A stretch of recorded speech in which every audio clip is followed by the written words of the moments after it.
Once you're logged into Xodo.com, converting a PDF to Word doc starts by hovering over Online Tools and selecting PDF to Word.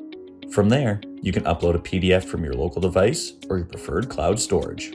For this example, we'll be using a PDF ebook from Apprise.com due to its complex structure. From the Upload menu, you can add more PDFs to the batch, and when you're done, select Convert to start the process.